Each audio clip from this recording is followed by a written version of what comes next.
Let's further unpack this with Israel Affairs analyst Antony Loewenstein. He joins me from Sydney, Australia. Antony, always good to have you on the program. For 6 months, we've seen these protests against the reforms, but there have also been rallies in favour of the changes. Does this tell us that Israel is very divided right now?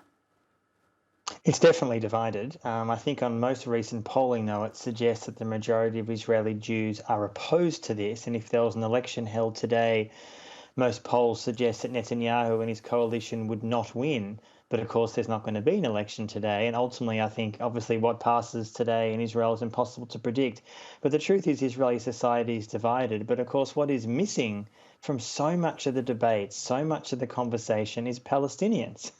We don't hear from Palestinians. We don't hear from Palestinians living in Israel or the West Bank or Gaza. And that's relevant because so many of the Israeli Jews that are protesting for what they claim is Israeli democracy or Jewish democracy is nothing about Palestinians, nothing about the occupation.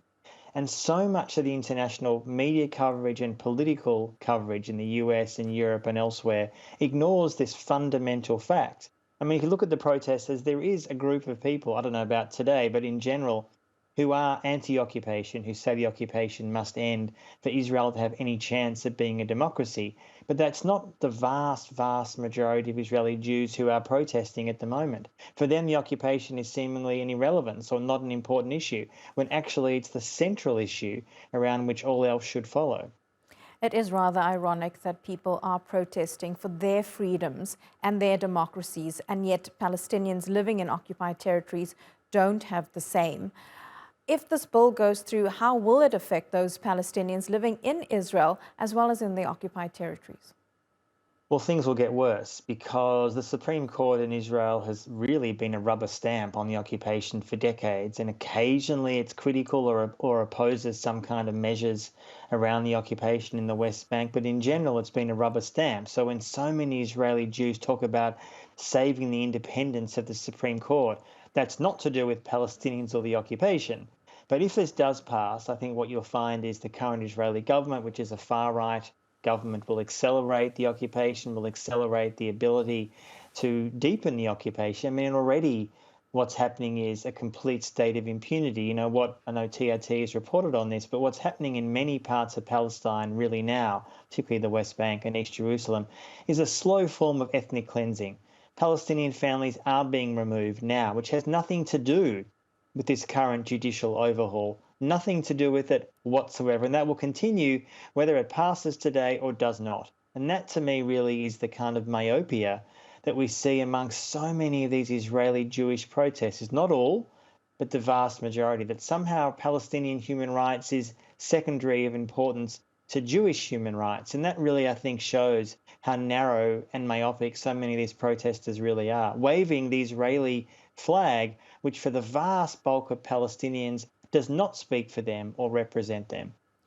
And Antony, there have been many foreign countries who have condemned what's happening, including the US, especially when it comes to Israeli settler expansion. The US is arguably Israel's strongest and biggest ally. But do they have any influence on what's happening in the country right now? Because it seems like Netanyahu and his coalition partners are just going ahead and doing what they want. They have influence if they want to, and essentially they clearly do not. You know, terse words are lovely and important, but they're kind of irrelevant because ultimately the US would have huge amounts of pull if they choose to exercise that.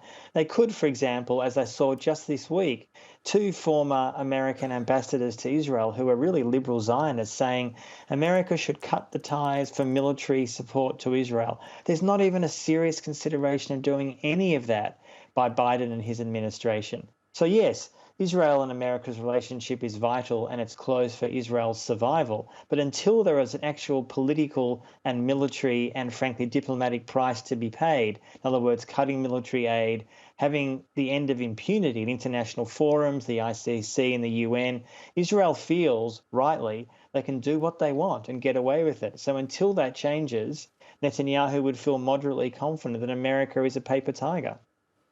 Antony Loewenstein, always good to get your thoughts. Thank you so much for speaking to us there from Sydney. Thank you.